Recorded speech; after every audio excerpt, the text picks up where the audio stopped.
Saibari মামলার সময় বহু জায়গায় গালে দাড়ি লাগিয়ে লাগিয়ে শিখ সেজে যেতেন অধুনা প্রয়াত সিপিএম নেতা নিরুপম সেন। ছদ্মনামও ছিল তার হরিদাস, যে নাম রেখেছিলেন আর এক অধুনা প্রয়াত সিপিএম নেতা শ্যামল চক্রবর্তী। জরুরি অবস্থার সময় বুদ্ধদেব ভট্টাচার্য নাকি শাড়ি পরে ঘোমটা টেনে বাগবাজারের বিভিন্ন এলাকা দিয়ে দলের চিঠি বিলি করতেন।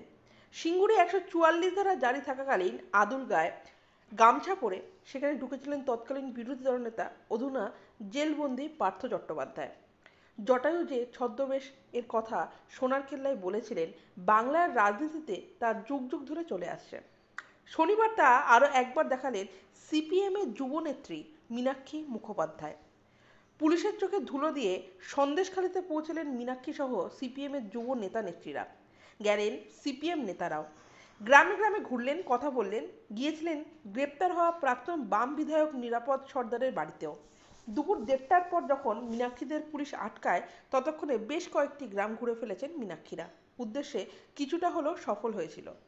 সংবাদ মাধ্যমে সেই ছবি দেখে উচ্ছ্বসিত আলামুদ্দিন স্ট্রিটের নেতারা। কিন্তু নেপথ্যে কে, কার পোশাক পরিকল্পনা, কিভাবে ছদ্মবেশে সন্দেশখালিতে পৌঁছে গেলেন মীনাক্ষীরা?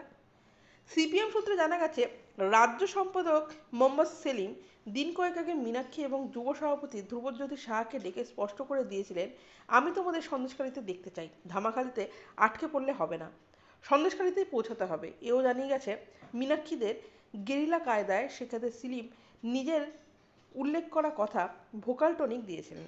সেলিম তাদের বলেছিলেন, আমি যদি ঘটনার পরের দিন বাইকে চড়ে বকটুই যেতে পারি, তোমরা কেন পারবে না? শুক্রবার মৌলাটিতে ছিল সিপিএমের যুব সংগঠনের লোকসভা নির্বাচন সংক্রান্ত কর্মশালা। সেই কর্মসূচি শেষ হওয়ার পর চূড়ান্ত পরিকল্পনার নীল নকশা তৈরি হয়। মীনাক্ষী, ধ্রুব, পারমিতা ঘোষ চৌধুরী, অভিদেবরা ছিলেন সেই বৈঠকে।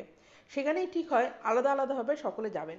বিয়েবাড়ি, বইমেলা, দুর্গাপুজো হলে মীনাক্ষী শাড়ি পরেন, কিন্তু সাংগঠনিক কর্মসূচিতে মীনাক্ষীর পোশাক মানে চুড়িদার, পালাজো ধরনের, গায়ের গলায় ওড়না, পায়ে ফিতা বাঁধা জুতো। কিন্তু ছদ্মবেশ ধরতেই শাড়ি পরে শনিবার সন্দেশখালি গেলেন মীনাক্ষী, ঘুরলেন গ্রামে গ্রামে।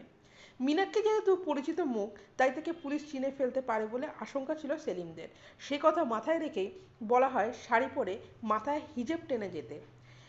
তাই করলেন মীনাক্ষী। শনিবার সন্দেশখালি গ্রামের রাস্তাতেই মীনাক্ষীকে যখন হেঁটেছেন, দেখা গেছে হিজাব শুধু মাথায় নয়, মুখও ঢেকেছে তার। ধ্রুব সাধারণত পাজামা পাঞ্জাবি পরেন। শনিবার দেখা গেছে ট্রাউজার টি শার্টে।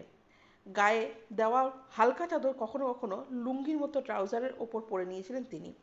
শনিবার সেলিম বলেন, বিজেপি যেমন ঢাকঢোল পিটিয়ে গ্রেপ্তার হয়ে হইচই পাকিয়েছে, আমরা চেয়েছিলাম আমাদের ছেলে মেয়েদের ক্ষেত্রে যেন তা না হয়। ওরা যাতে গ্রামে গ্রামে পৌঁছায়, কথা বলতে পারে। সূত্রের খবর, দুর্বল হলেও সন্দেশখালীর উত্তপ্ত এলাকায় এখনো অনেক সিপিএমের পার্টির সদস্য রয়েছেন।